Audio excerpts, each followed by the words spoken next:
Adrift Podcast. Kamu mau tahu apa sih hari ini? Halo. Hai. Kembali lagi di podcast Adrift. Mau tahu apa sih kita hari ini? Tapi editornya udah nulis di judul, jadi kita udah tahu. Kita mau tahu apa. Ya itu kita mau tahu tentang saat teduh. Nah, kalau misalkan kalian melihat di sini, saya Kak Vian tidak bersama dengan seseorang yang sama di podcast yang lalu gitu kan. Itu memang orangnya sengaja kita singkirkan dulu gitu karena ini waktunya cewek dan cewek. Enggak ya. Itu orangnya ada di sini. Nanti kalau kalian mau tinggal enggak kita kenapa jadi promosi gitu ya. Nah, hari ini kita memberikan narasumber yang sesuai dengan janji yang pernah kita obrolkan di podcast episode yang lalu gitu ya, narasumber yang terbaik yang bisa kita usahakan, dan kita akan bersama-sama berkenalan dengan ibu siapa ini yang cantik luar biasa. Thank you Kak Vian. Sama-sama. Saya merasa jadi ABG loh kalau disebut cantik ya. Yes. Enggak. Ya, mungkin yang terbaik saat ini ya. Mungkin di next episode akan ketemu lebih baik lagi gitu ya. Betul. Oke, salam kenal. Saya Budia. DIA ya, nggak pakai Y, nggak pakai H, tapi it's okay, nggak apa-apa. Saya Budia, saya tim dari PPA IO 863. Hari ini bersama Kak Vian, menemani Kak Vian tepatnya ya, mau bahas-bahas apa sih tentang saat teduh, gitu ya Kak Vian? Betul, karena saya harus ditemani. Kalau ditemani sendirian ya, kasihan, tak tahu arah jalan pulang nanti. sedih banget. Aduh. Nah, hari ini tentang saat teduh Yep. pasti kita semua sudah familiar ya nggak sih Bu? Oke, setuju. Kan? Dan juga pasti pendengar dan juga penonton yang menyaksikan ini pun juga kayaknya udah familiar banget saat teduh, atau disingkatnya sate gitu biasanya. Sate, betul. Kalau misalkan kita di camp rohani itu biasanya ada tuh jadwalnya. Nah, di rutinitas kalian ada nggak jadwalnya? Oh enggak ya. Kok jadi nyindir? Wow. Tapi kita berharap kita semua pun juga paling tidak pernah lah orang-orang percaya ini mengalami dan juga menjalankan saat teduh. Nah, kali ini kita mau tahu nih saat teduh itu apa sih? Kita mau kupas, bukan berarti kita hari ini mau memberikan materi saat teduh. Bukan, maksudnya materi untuk kalian berteduh saat teduh itu bukan. Tapi kita mau tahu nih saat teduh itu kira-kira apa sih, begitu ya. Oke. Nah, kalau misalkan saat teduh itu di pengertian saya sendiri Bu ya, saat teduh itu adalah saat bertemu begitu ya, bertemu dengan Tuhan, relasi kita secara vertikal manusia dan dengan Tuhan. Tapi kalau di sudut pandang Budia sendiri nih, gimana sih saat teduh itu? Boleh di-sharekan bersama-sama dengan kita? Oke, jadi memang untuk definisi dari saat teduh sendiri itu tidak tertulis jelas ya di Alkitab. Saat teduh adalah gitu, nggak ada ya. Kayak misalnya kita searching di Google gitu ya, tinggal cari saat teduh adalah, kalau di Alkitab nggak bisa ada definisi yang sejelas itu gitu ya. Tapi memang saat teduh itu memiliki pengertian, setiap orang itu beda-beda. Kalau Kak Vian tadi adalah hubungan vertikalnya bersama Tuhan, antara manusia dengan Tuhan, mirip-mirip lah gitu ya. Jadi intisarinya memang saat teduh itu adalah quality time antara kita ciptaannya itu dengan sang penciptanya gitu ya. Jadi kalau menurut saya Kak Vian, saat teduh itu dimana kita memang yang lagi butuh sama Tuhan, dan Tuhan nunggu kita butuh sama Dia gitu. Jadi saat teduh saat dimana kita itu mau dengar Tuhan, mau dibentuk oleh Tuhan secara pribadi gitu ya.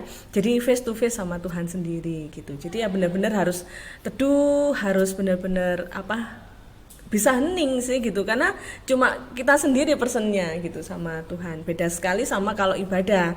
Kalau ibadah itu kan memang harus bersama-sama ya gitu loh. Terus ya kita bilangnya lebih komplit, lebih kompleks gitu. Sama-sama hubungannya antara manusia kepada Tuhan, sama-sama vertikal. Tetapi saat teduh itu sangat berbeda dengan ibadah, karena saat teduh itu dimana kita nggak bisa nutupi apapun sama Tuhan, dan Tuhan bebas ngomong apapun sama kita di masa-masa saat teduh kita itu gitu. Kalau boleh diilustrasikan secara sederhana, kalau ibadah itu kayak kumpul keluarga besar gitu kan. Tapi kalau saat teduh itu kayak kita sama kekasih jiwa kita begitu kan. Betul. Terbuka. Ya, kalau pas lagi kumpul atau lagi berduaan gitu, mau diganggu nggak? Nggak mau lah. Betul. Justru cari tempat, cari situasi yang berdua aja gitu. Begitu. untuk dapat momen itu gitu kan, Iya, dengan betul, hubungan.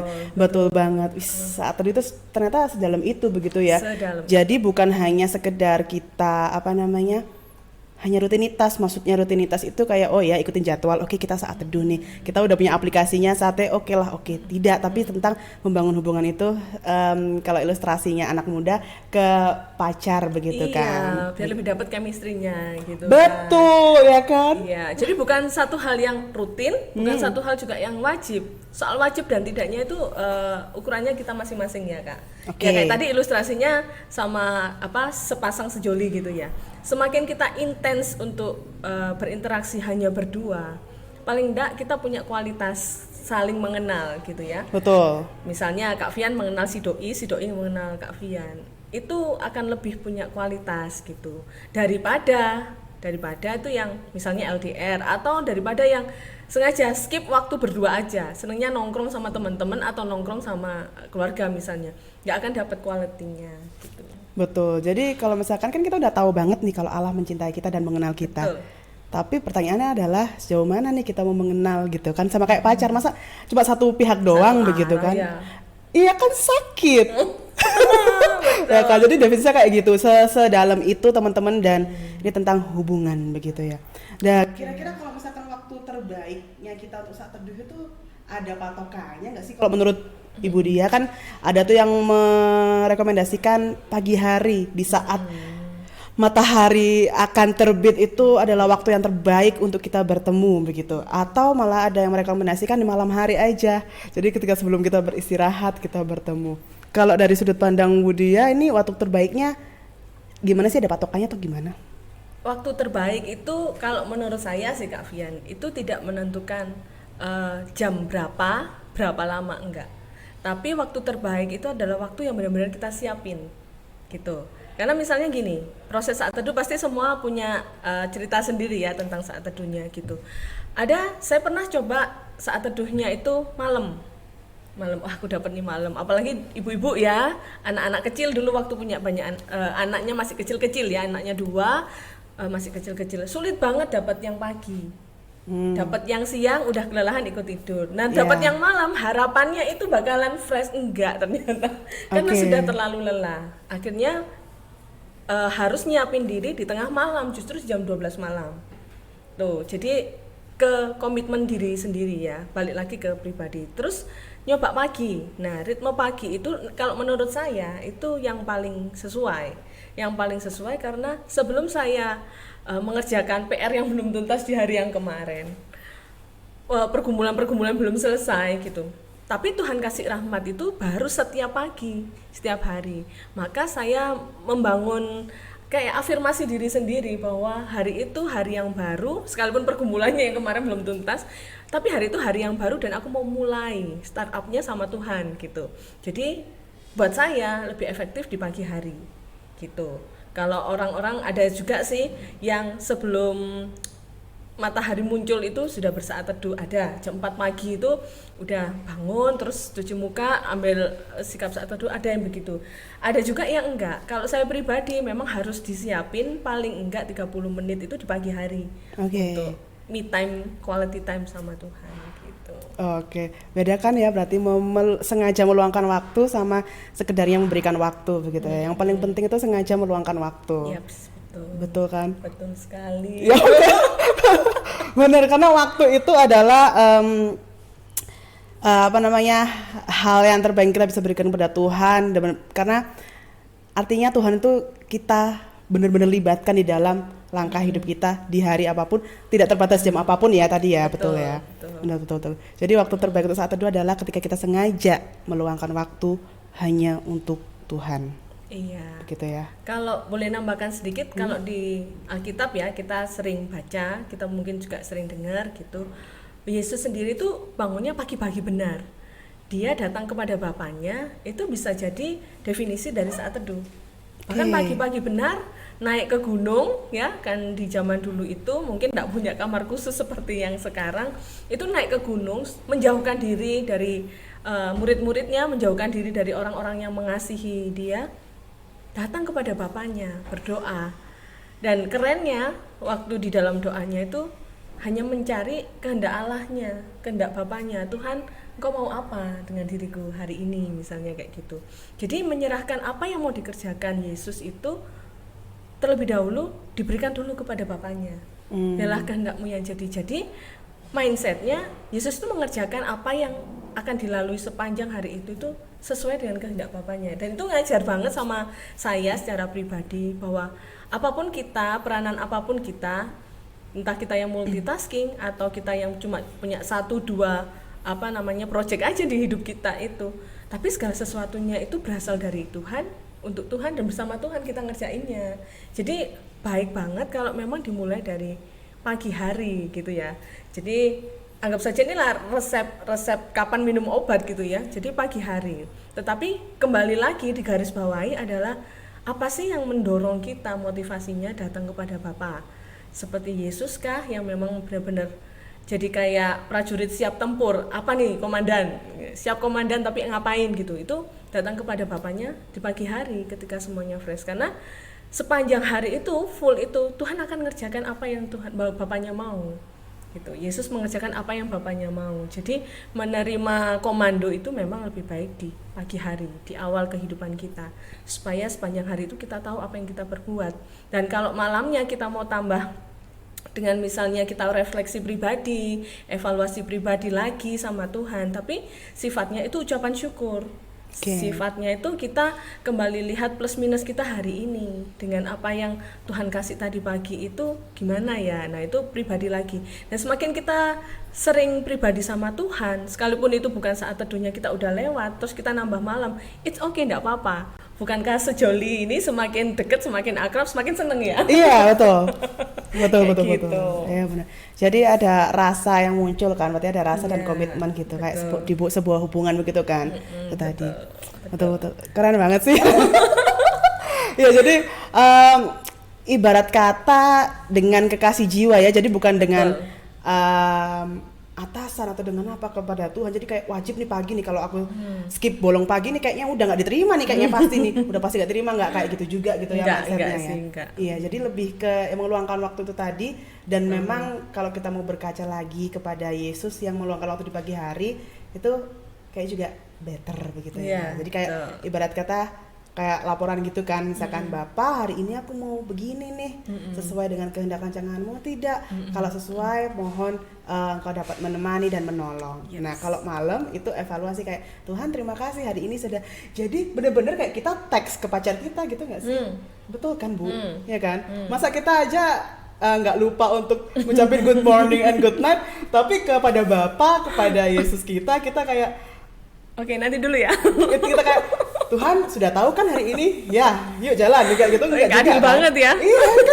Nggak fair tuh, nggak fair. Betul gitu ya. Betul. Jadi memang harus seperti itu, keren. Nah lalu dari sisi sudut pandang seorang Budia nih, untuk saat teduh kan tadi kita udah mengenal nih definisinya, waktunya begitu ya. Terus kalau untuk secara pribadi itu manfaatnya itu bagaimana sih gitu kan? Tadi kita udah ngomong kalau hubungan relasi begitu ya. Kalau menurut aku manfaat saat teduh sendiri, itu agak sulit untuk dijelaskan sesuai kata-kata ya, karena tidak pandai merangkai kata-kata. Tapi saat teduh itu saya percaya bahwa firman itu ada alasannya ketika disebut bread of life gitu ya, itu roti kehidupan gitu, dimana kita setiap hari harus kalau misalkan kan pasti ada rasa lapar, ada rasa haus gitu ya.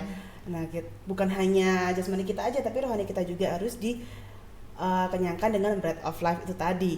Manfaatnya adalah mungkin kalau ada di sini manfaatnya mengenyangkan gitu. Itu dari titik saat ini saya bisa menjelaskan ya, gitu ya. Nggak tahu kalau ketika Ibu Dia yang sudah memiliki pengalaman jauh lebih gitu ya, itu di titik Budi ya, begitu ya. Boleh di-sharingkan nggak sih manfaat saat teduh itu bagaimana begitu? Oke, jadi untuk bisa dapat manfaatnya yang maksimal itu memang lagi-lagi kembali ke pribadi ya. Saat teduh ini sebuah momen di mana kita memang mau nggak sih kualitas kita naik atau enggak gitu aja sih, kayak sebuah hubungan begitu. Apakah mau begini-begini aja atau memang harus apa yang dikerjakan gitu. Sama seperti juga bersaat teduh begitu. Kalau tadi Kak Fian bilang di titik ini aku menganggap saat teduh itu saatnya aku makan gitu ya. Karena aku lapar, aku haus, itu memang ya itu tandanya makhluk itu hidup gitu ya. Jadi butuh makan, butuh minum. Dan apalagi kita sebagai anak Tuhan itu nggak diciptakan untuk gitu-gitu aja. Padahal Tuhan kasih kita gitu-gitu banget sampai mati di kayu salib buat kita. Betul. Masa kita jadi ciptaannya yang gitu-gitu aja gitu ya. Makan seadanya seminggu sekali kayak ke ibadah gitu aja, kan enggak.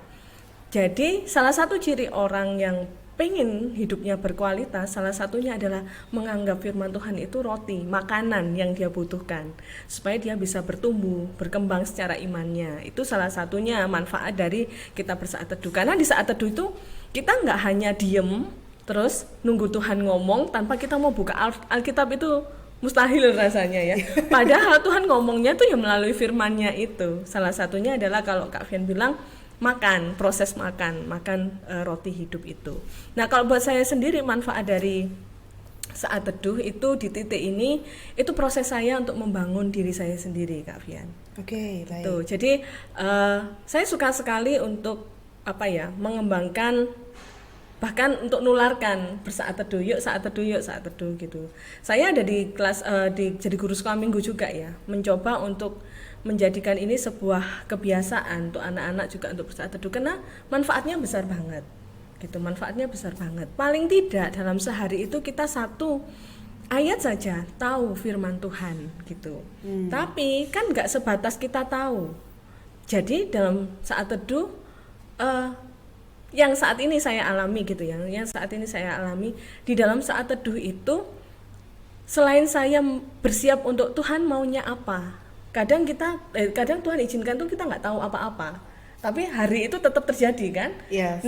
next time, next waktu itu terus berjalan, 24 jam itu terus berjalan tanpa kadang Tuhan izinkan kita nggak ngerti apa-apa untuk melakukan itu. Terus kadang kita nggak bermanfaat ini gitu ya, padahal enggak. Di dalam saat teduh itu yang saya rasakan manfaatnya adalah, pertama, saya tahu memprioritaskan sesuatu di dalam hidup saya. Yang pertama, prioritaskan Tuhan. Saat teduh membantu saya untuk memprioritaskan Tuhan. Mungkin hanya maksimal lah 30 menit mungkin ya, tapi itu memaksa saya karena sebuah kebutuhan saya, memaksa saya untuk konsisten di situ. Jadi manfaatnya adalah saya tahu prioritasnya gitu. Yang kedua, saya belajar untuk konsisten. Menjadi pribadi yang konsisten itu, ini kan saat teduh berbicara soal pribadi saya dengan Tuhan. Nggak dinilai suami, nggak dinilai anak, nggak dinilai bos misalnya gitu, nggak dinilai pendeta juga, kamu saat teduh atau enggak, bolong atau enggak. Tapi komitmen itu mendorong saya seberapa saya mengasihi Tuhan sih gitu loh. Jadi justru push-nya itu ke diri saya sendiri. Kalau Tuhan sudah lakukan banyak hal di dalam hidup saya, untuk bersaat teduh 30 menit saja saya masih nggak konsisten, berarti saya harusnya meragukan diri saya sendiri. Jadi manfaat bersaat teduh itu bukan hanya Tuhan yang istilahnya, memang Tuhan itu layak menerima pujian, layak hanya Dia yang dimuliakan, itu wajib, itu sudah menjadi cover dan juga depan belakang dan isinya dari saat teduh itu. Tapi dari sisi kita, manfaat dari saat teduh itu bukan hanya hal rohani, bukan apa yang di dalamnya saat teduh, tetapi prosesnya bersaat teduh itu pun jadi manfaat. Yang tadi tahu prioritas, yang kedua kita belajar untuk konsisten untuk hal yang nggak dinilai orang lain. Kita cukup punya integritas nggak sih gitu loh, punya integritas nggak sih di hadapan Tuhan gitu. Jadi terus yang ketiga, bonusnya adalah ketika saya sudah tahu prioritasnya, ketika saya sudah konsisten di dalamnya, nah bonusnya adalah saya dapat isi hati Tuhan di hari itu. Firman Tuhan bicara apa? Kemana Tuhan bawa saya, apalagi kalau kita dalam masa-masa pergumulan ya. Benar sekali kalau saat teduh itu kita jadikan momen untuk ngobrol banyak sama Tuhan. Tapi begini loh Tuhan, aku nggak enak hati kayak begini misalnya ya. Tuhan, aku nggak mampu mengampuni. Firman Tuhan ngomong apa sih soal mengampuni? Nah di situ kita akan bermain roller coaster itu sama Tuhan sendiri. Nggak ada yang nilai kita, nggak ada yang menghakimi kita, nggak ada yang mengintervensi kita. Karena apa? Itu quality time kita sama Tuhan. Yes. Kalau kita mau nangis sampai berdarah-darah, kan sama Tuhan sendiri, sama Bapa kita sendiri. atau kita mau apa istilahnya curhat gitu ya, banyak hal di dalam diri kita terjadi sama Tuhan, di saat teduh itu kita bisa lakukan itu. Tapi intinya setelah kita melakukan apa yang ingin kita lakukan kepada Tuhan, kita pun diajar untuk rendah hati di momen saat teduh itu. Rendah hatinya gimana Kak? Kadang kita tuh banyak keluhan ya kan, sudah tanggal tua Tuhan, ada nggak berkat tercurah dari langit untuk saya, misalnya gitu ya, kepo-kepo sama Tuhan, Tuhan ada bonusan nggak ya di akhir tahun misalnya gitu ya, udah kepo-kepo sama Tuhan, ngomongnya lancar banget gitu ya sama Tuhan ketika kita butuh Tuhan. Tapi saatnya Tuhan mau kita mendengarkan, kadang gitu, aduh Tuhan saya masak gitu ya, aduh Tuhan sudah kampus nih, waduh mepet banget. Saatnya Tuhan kasih jawaban ke kita sudah oke, Tuhan nanti aja ya, kan Tuhan Maha Kuasa bisa kasih jawaban kapan aja. Padahal di momen saat teduh itu momen mengajarkan kita juga untuk rendah hati. Mau nggak kita benar-benar dipimpin Tuhan melalui itu? Setelah kita banyak curhat sama Tuhan, saatnya Tuhan jawab melalui firman-Nya. Di momen saat teduh itu pun kita juga belajar untuk peka terhadap firman Tuhan. Itu manfaatnya Kak. Semakin kita sering peka sama firman Tuhan, semakin kita sering baca firman Tuhan, semakin kita banyak tahu, semakin kita kenal Tuhan, maka hidup kita pun, saat teduh kita pun gak terbatas berapa menit atau di mana kita berada, tetapi kita butuh Tuhannya itu semakin dalam. Padahal kebutuhan kita udah dicukupin ya, saat teduhnya udah 30 menit, 40 menit, nambah lagi, tapi setelah kita amin di dalam saat teduh kita terus butuh Tuhan. Otomatis kita akan menyertakan Tuhan di dalam hidup kita.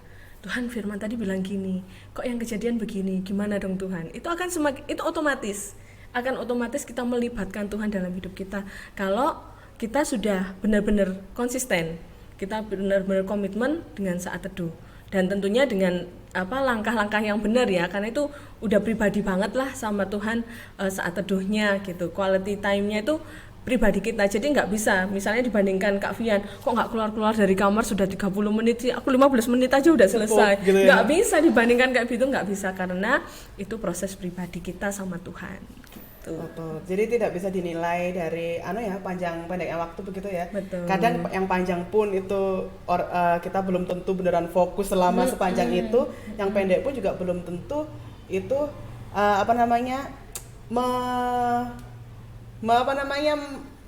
menunjukkan bahwa cuma segitu doang gitu, belum tentu gitu kan. Dan tadi juga disinggung juga langkah-langkah dan metode begitu kan. Nah, kalau langkah-langkah dan metode ini nih Bu, nih tiap kita kan pasti beda-beda begitu ya. Kan tadi kembali lagi yang bisa saya garis bawahi adalah tentang diri sendiri begitu ya. Jadi tentang hubungan kita diri sendiri. Langkah-langkah atau metode yang Bu Dia lakukan untuk bersaat teduh itu bagaimanakah begitu? Kalau saya pribadi begitu ya, saat teduh itu tidak bisa ada instrumen musik, tidak bisa ada lagu-lagu rohani, itu tidak bisa gitu. Senyap ya? Gitu ya? Jadi harus senyap begitu. Kalau misalkan memang ada waktu di mana memuji sebuah lagu, it's okay. Tapi setelah itu sudah tidak bisa tidak bisa membaca sambil ada suara, itu terpecah konsentrasinya begitu ya. Apakah metode saya yang paling benar, paling valid, harus ada pujian, terus senyap seperti Tuhan Yesus? Tidak juga begitu kan, tadi beda-beda. Dan saya pun juga mengambil saat teduh ini, kalau misalkan dulu begitu ya, zaman kecil itu saya ambilnya dari renungan yang dikasih oleh kakak pembina sekolah minggu. Itu buletinnya nggak tahu sekarang masih ada apa enggak, tapi buletinnya The Ulus, pasti nggak tahu Ibu. Tadi saya sudah tanya, Ibu tahu buletin The Ulus nggak tahu Kak. Itu zaman kapan ya? Zaman kapan? Itu zaman saya kecil tuh ada begitu ya. Dan saya googling pun tidak menemukan begitu, entah kemana. Lalu setelah itu juga ada renungan-renungan yang buku-buku itu dulu ya kan. Lalu setelah itu di tahun ketika pandemi berjalan, itu mulai mencoba hal baru. Sebelum pandemi itu saya mencoba untuk dari Alkitab yang dari Alkitab yang besar, bukan Alkitab biasa ya, Alkitab yang besar itu. Terus saya coba untuk meruntut dari awal gitu ya, merunut dari kejadian, dari ini. Kalau renungan tadi kan kita nggak urut kan? Iya, nggak urut ya, betul. Dari urutan Alkitab ya maksudnya ya gitu ya, nggak urut kan. Terus saya coba urutkan. Itu untuk saya masih merasa kok kurang sih begitu ya. Jadi akhirnya ketika pandemi coba lagi metode, yaitu baca Alkitab Indonesia dan juga Alkitab bahasa Inggris. Wow. Gitu. Kenapa harus ada Inggrisnya? Karena menurut saya pribadi dengan terjemahan bahasa Inggris itu biasanya akan lebih kena begitu ya. Gitu. Jadi saya bandingkan, terus misalkan baca satu ayat, di ayat itu nanti saya akan tulis di notes atau jurnal saya itu, saya panah-panah kalau ini tuh artinya apa begitu. Tapi saya tidak bisa dengan metode itu karena itu jadi pengertian diri sendiri begitu, Bu. Ya kan, maksudnya membandingkan, oh ini artinya ini udah bahasa Inggris ini. Menafsirkan sendiri ya. Iya, jadi nggak menafsirkan sendiri. Terus saya sadar kayak, Tuhan, ini memang maumu atau pembenaran dari diriku sendiri ya. Patut diuji ya. Patut diuji, betul. Jadi kayak, oh, ini nggak bisa nih kayak gini, kayaknya masih ini terlalu tidak bisa lah, saya masih belum sampai di titik itu. Akhirnya ketika tahun lalu saya berulang tahun, dihadiahkan Life Application Bible, yaitu Bible dengan aplikasi kehidupan tapi dalam bahasa Inggris begitu. Jadi dia cukup saya tidak bawa, padahal ada di ruangan sebelah. Tapi tak apa-apa. Itu jadi agak besar gitu. Lalu setelah itu di bawahnya itu ada indeksnya, ada aplikasi kehidupannya. Nah, untuk sampai saat ini saya cocok sekali dengan itu. Kenapa? Karena bahasa Inggris gitu ya. Jadi mau nggak mau, ketika ada kata yang tidak kita mengerti, kita pasti cari, betul nggak, Bu? Kalau di bahasa Indonesia kita kayak, oh ya udah ngerti gitu loh. Maksudnya kadang kalau kita baca tuh karena merasa sudah ngerti, tidak mau cari tahu. Karena merasa sudah pernah mendengar ceritanya, kita tidak mau cari tahu. Iya, ya kan? Jadi betul sih. Nah, jadi kalau bahasa Inggris kan jadi memaksa kita, ini apa ya bahasa Inggris, apalagi kalau bahasa Inggris penjajahan lama. Itu lebih mantap. Lebih banyak membuka kamus gitu ya. Makin kepo ya. Iya, betul. Jadi setelah itu dicocokkan dengan aplikasi di Bible-nya, dan menurut saya tuh sangat membantu banget. Saya banyak menggarisi dan juga terima kasih, saya banyak menggarisi. Wow. Tim kreatornya tanggap sekali, guys. Di belakang layarnya luar biasa. Jadi ini yang saya gunakan sekarang begitu.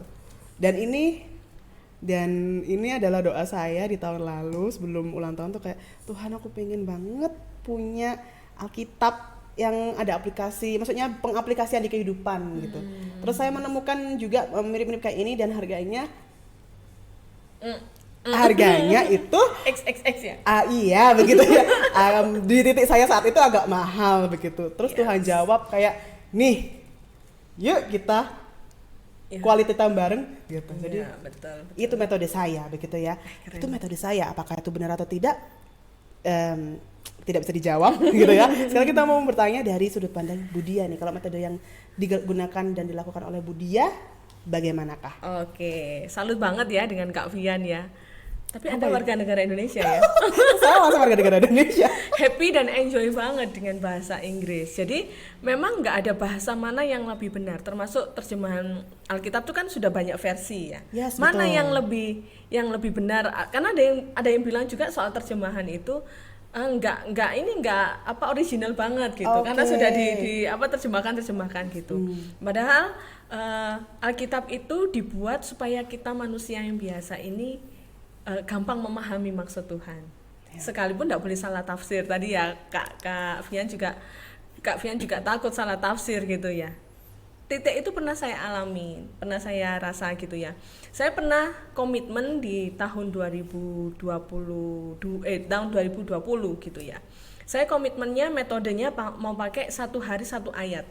Oh, wow. 1 hari pakai 1 ayat, dan saya ada jadi bulanan Kak, kayak misalnya Januari itu sudah ada hari pertama, hari kedua sampai 30 hari itu sudah ada ayat-ayatnya. Jadi udah aku baca tak centang gitu. Sisi negatifnya adalah mengimplementasikannya sendiri, mentafsirkannya sendiri. Itu repot gitu ya. Padahal saya sudah melengkapi gadget saya itu dengan tafsiran, dengan kamus Alkitab. Maksudnya supaya saya nggak salah paham atau gagal paham dengan isi hati Tuhan itu seperti apa. Tapi tetap saja itu sangat menggoda kita ya. Jadi seberapa kita mau taat, ada pihak lain yang begitu lihainya membelokkan kita gitu ya. Nah, itu salah satu tantangan juga di dalam saat teduh gitu ya. Pemilihan metode itu memang tidak bisa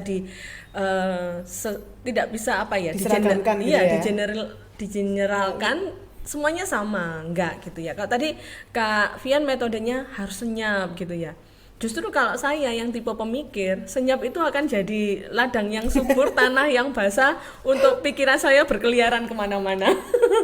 Jadi aduh mikirin yang itu, mikirin ide itu muncul di saat hening kalau saya. Nah itu justru mengkacaukan saya. Jadi kalau saya sedikit berbeda sama Kak Vian, metodenya itu memang harus apa ya, telinga itu harus buntu ya, kayak pakai earphone lah kayak gitu, tapi ada instrumen yang saya dengar. Gitu. Jadi memang kalau untuk suara-suara di luar itu sangat mengganggu saya. Makanya saya perlu yang namanya earphone untuk instrumen musik. Kayak begitu metodenya. Tapi metode baca dan gali sendiri itu buat saya sudah pernah saya alami. Bahkan saya ada jurnal khusus untuk saat teduh. Saya sudah sharingkan juga ke beberapa teman saya bagaimana bersaat teduh, saya waktu itu dapat apa kayak gitu. Tapi takutnya itu multitafsir, saya sendiri salah tafsir, bisa jadi ya, karena buat manusia yang berdosa seperti saya, cari pembenaran itu jauh lebih gampang daripada cari kebenaran gitu ya.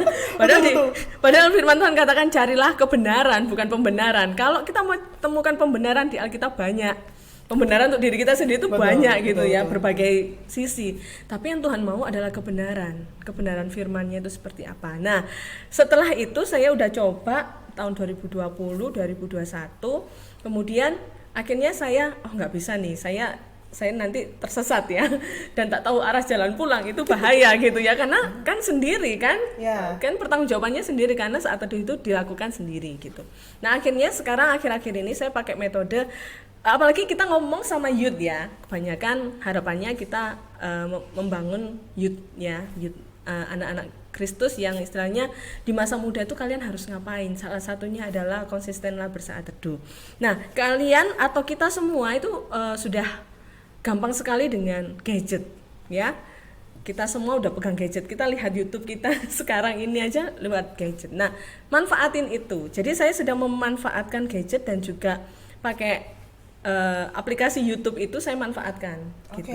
Jadi saya cari renungan harian yang pagi itu ada saat teduhnya, dan saya suka sekali dengan metode saat teduh yang diawali dengan pujian Kak. Jadi pujian, penyembahan kepada Tuhan itu menolong saya untuk apa ya, benar-benar jatuh di bawah kaki Yesus gitu loh. Pernah di titik saya dengar musiknya dari YouTube itu memang kan dibuka dengan lagu ya, puji-pujian ya, kadang cuma refnya doang gitu. Saya nggak pandai main musik, makanya saya juga butuh bala bantuan dari YouTube untuk bisa membawa saya up gitu. Saya pernah di titik nggak bisa nyanyi, tahu lagunya hafal banget gitu ya, mungkin suaraku lebih merdu mungkin ya, tapi di titik itu saya nggak bisa nyanyi karena saya berdoa dalam hati, Tuhan saya benar-benar mau merendahkan hati saya. Terserah Tuhan mau ngapain, terserah Tuhan mau tuntun saya kemana. Karena saya tahu Engkau yang memiliki hidup saya, maka Engkau yang akan berkuasa saat ini dalam hidup saya. Pernah saya di titik itu. Tuhan tolong saya menikmati pujian itu, terlebih lagi Tuhan menikmati hati saya. Ketika saya memujikan itu, Tuhan terima kasih, Tuhan terima kasih. Kadang hanya begitu. Jadi yang nyanyi YouTube, saya yang melakukan penyembahan sama Tuhan. Tuhan thank you God, thank you gitu.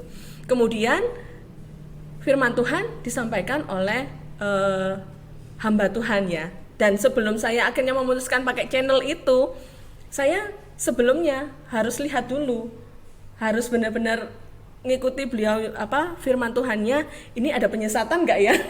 Saya takutnya beliau yang akan jadi senternya saya, akan jadi partner saya untuk bersaat teduh, ternyata membawa saya ke dalam kesesatan, kan ya bahaya juga. Jadi saya harus uji dulu gitu, menguji dari versi saya sendiri, dari beberapa kayak komen atau beberapa istilahnya yang bisa membawa saya recommended banget sama beliau, itu saya harus telusuri dulu sampai akhirnya ketemu titik itu, dan porsinya menurut saya itu pas gitu.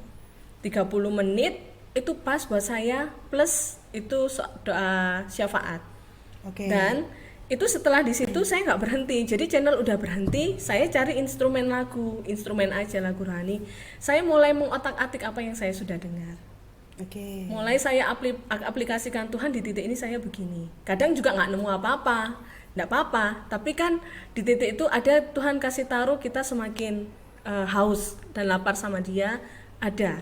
Tapi ada juga kadang sudah cukup terus ditutup aja jurnalnya gitu, nggak utak-atik lagi, itu bisa gitu. Tapi itu yang sekarang ini metode yang bisa membuat saya nikmati banget waktu sama Tuhan gitu, nikmati banget dan nolong banget gitu sama istilahnya tadi saya di titik membangun diri saya sebagai pribadi yang pengen di hadapan Tuhan itu apa ya sesuai gitu loh, sekalipun saya nggak tahu targetnya sampai berapa tahun, sampai berapa lama proses yang harus saya alami, tapi di titik ini saya mau membangun diri dan harus sadar dilakukannya, bukan tanpa sadar ya.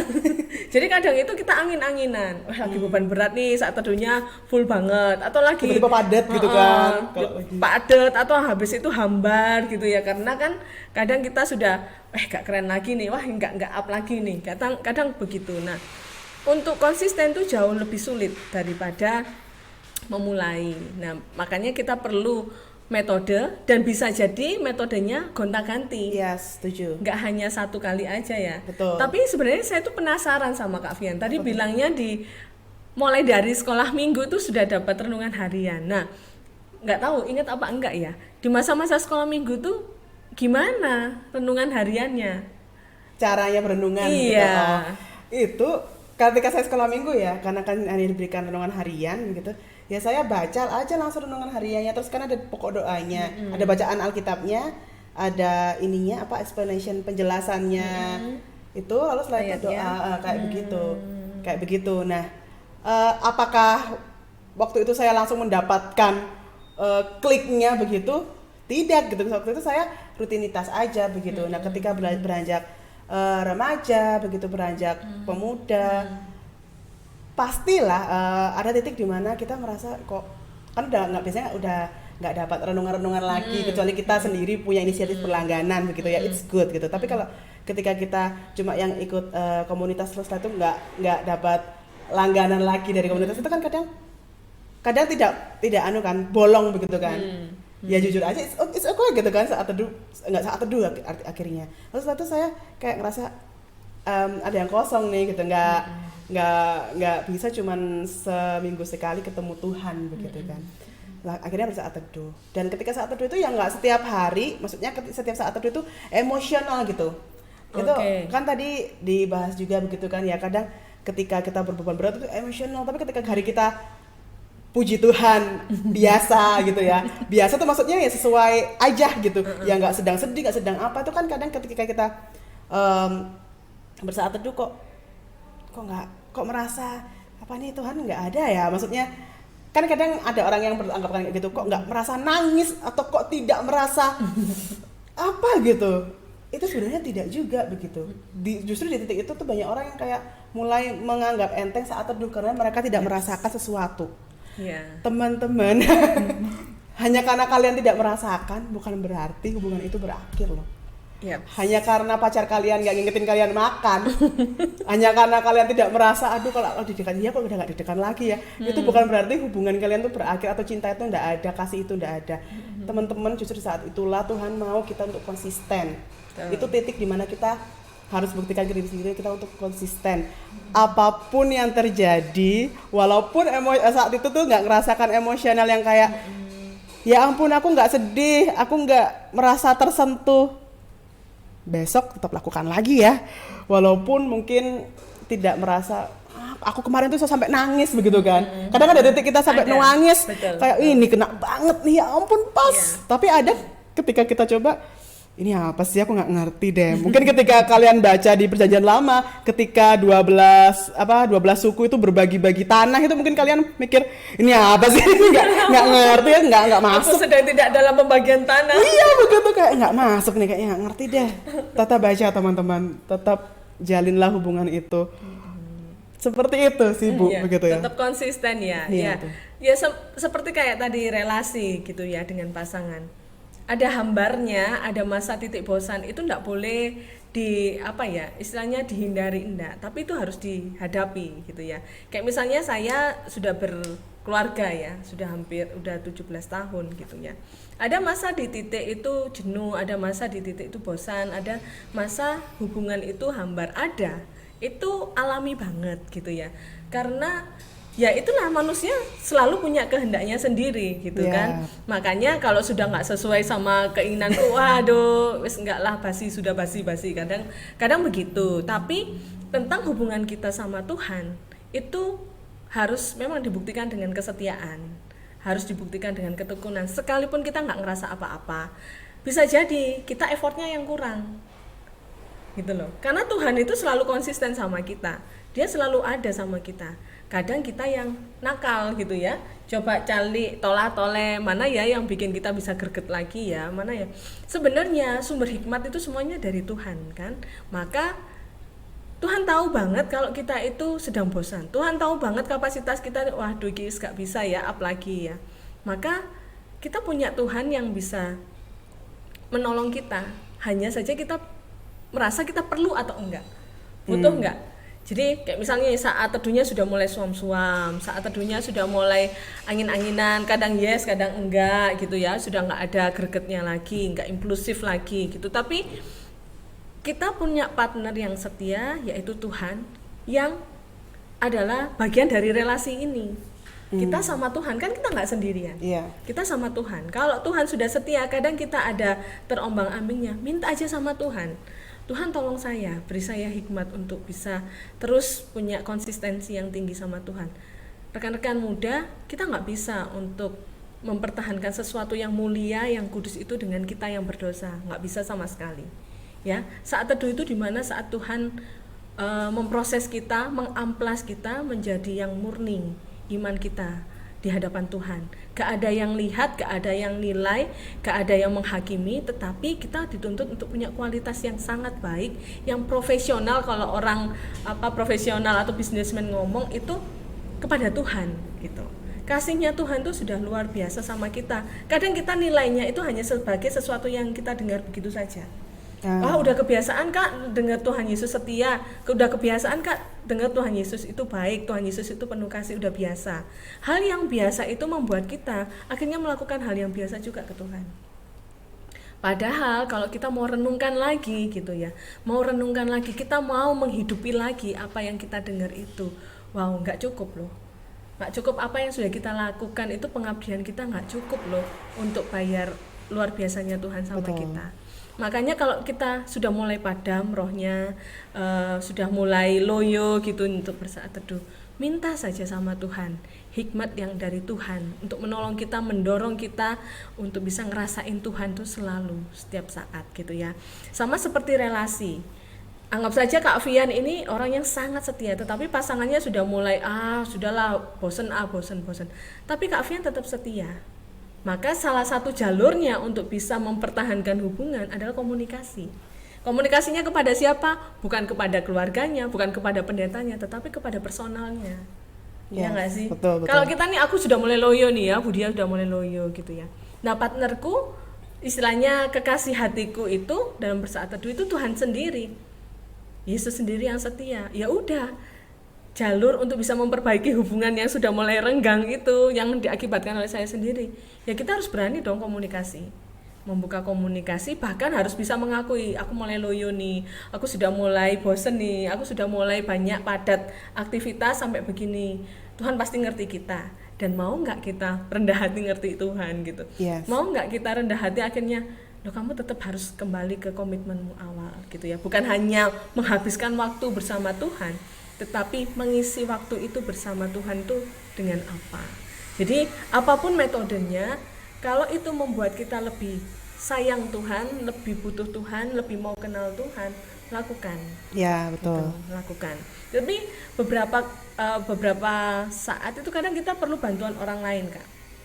Misalnya untuk menafsirkan ya, untuk nyambungkan antara firman Tuhan yang kita dengar itu ada kadang itu kita nggak ngertinya kan. Nah kita bisa butuh orang lain, mentor kita secara rohani, bukan berarti mentor yang hanya di BPA saja ya, bukan, tetapi seseorang yang kita anggap rohaninya lebih dewasa dan satu frekuensi sama kita, jadi mereka ngerti apa yang kita butuhkan, Tuhan juga bisa pakai orang-orang yang seperti itu untuk mengkonfirmasi isi hati Tuhannya sama kita gitu.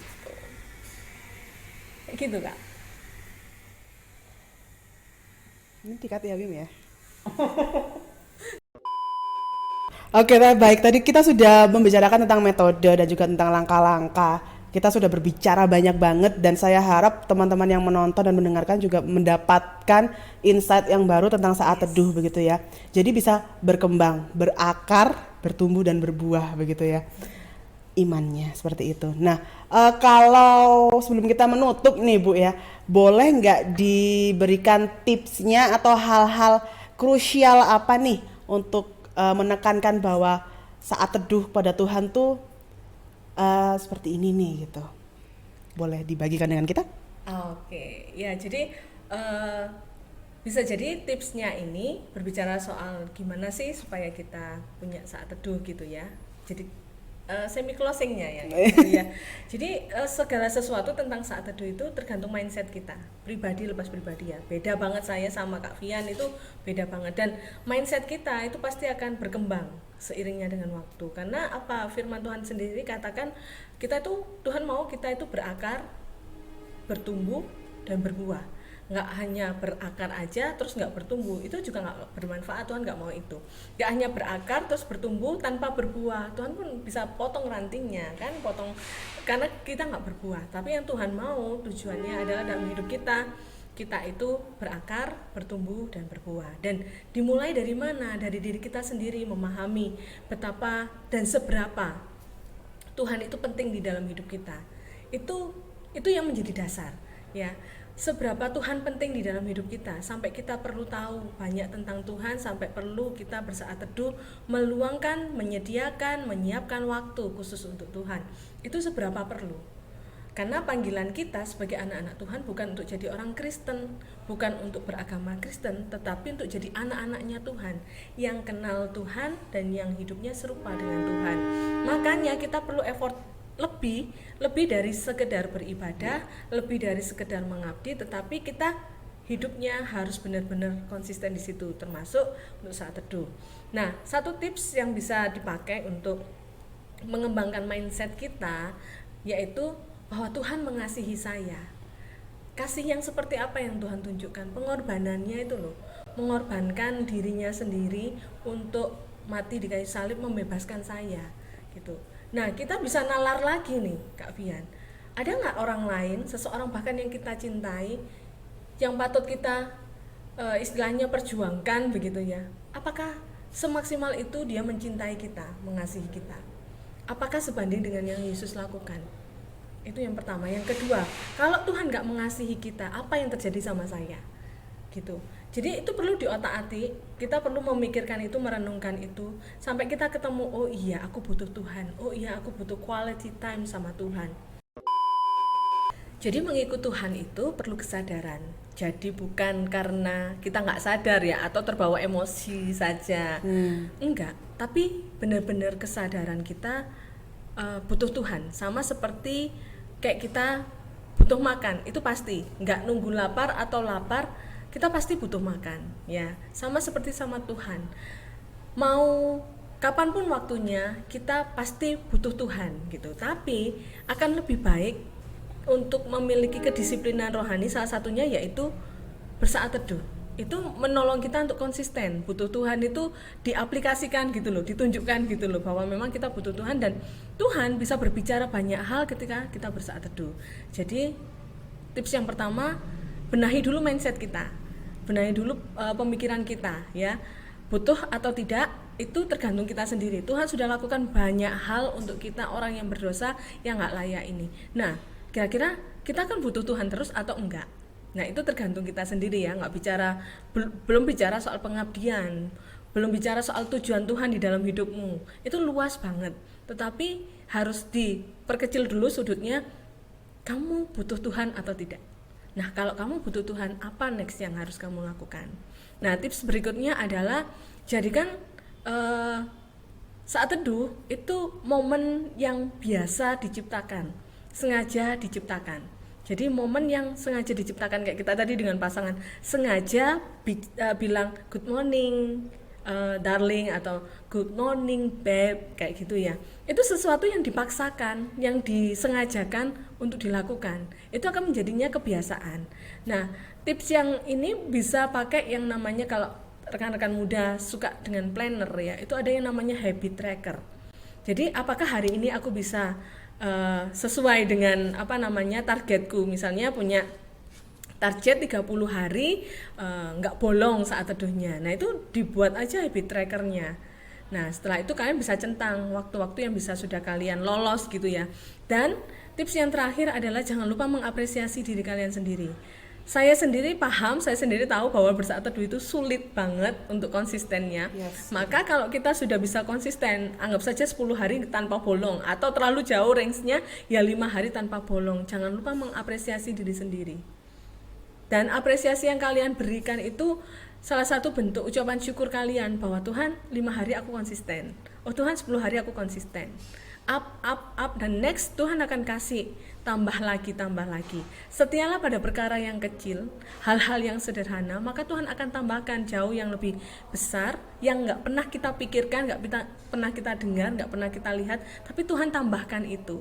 Bisa jadi momen itu terjadi ketika kalian bersaat teduh, gitu Kak Fian. Bener banget, jadi mumpung ini nggak tahu diuploadnya kapan ya, tapi mumpung masih suasana tahun baru ya kan, yes. Kalian silahkan, tadi ada habit tracker, ada planner, itu bisa banget membantu kalian mumpung masih di awal tahun begitu ya. #editor tolong segera upload. Udah keras apa kok jelas ya. Begitu, jadi biarlah tahun ini kita benar-benar memiliki hati untuk saat teduhnya konsisten. Teman-teman memulai itu gampang, mulai aja dulu tuh gampang. Konsisten itu sampai berdarah gitu ya. Begitu, konsisten itu perlu effort dan perjuangan gitu ya. Jadi terima kasih Bu Dia untuk sharingnya dan membagi ke saya begitu ya.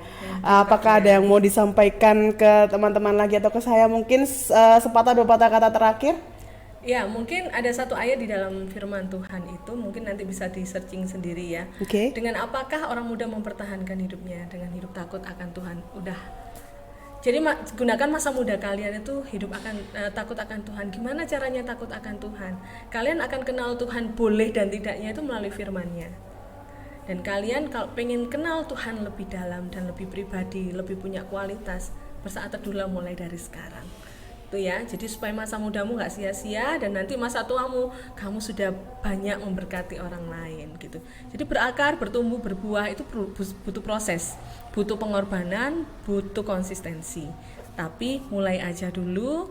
Kalau kalian nggak sanggup sendirian, kalian bisa bikin kayak komunitas lah, grup 2 atau 3 orang yang saling mengingatkan bersaat teduhnya. Mungkin kalian punya metode yang sama, yuk coba metode yang sama. Kayak istilahnya punya geng lah untuk bersaat teduh, boleh banget gitu. Karena saling membangun untuk bisa kenal Tuhan lebih akrab, lebih dekat itu lebih baik daripada kalian kumpul-kumpul terus nggak tahu mau ngapain gitu ya. Jadi lebih baik mulai aja bersaat teduhnya, mau sendiri atau mau punya komunitas, punya geng gitu. Yang pokoknya mulai aja dulu saat teduhnya. Karena banyak sekali yang Tuhan kasih ketika kalian menyediakan diri kalian untuk punya kualitas yang lebih baik di hadapan Tuhan gitu. Oke, terima kasih banyak Bu Dia, tadi bisa menjadi ayat yang fondasi kita untuk tahun ini. Dan sekali lagi terima kasih banyak untuk waktu yang telah diberikan untuk kita dan juga teman-teman. Dan di episode selanjutnya kita akan membahas apa? Jangan lupa subscribe. Ngomong gitu dong, subscribe, like dan juga komen dan juga share, supaya teman-teman kita juga terberkati dengan isi apa yang kita sampaikan hari ini. Dan sampai jumpa di Drift Podcast episode selanjutnya. Tuhan Yesus memberkati. Dadah. Thank you, Tuhan berkati.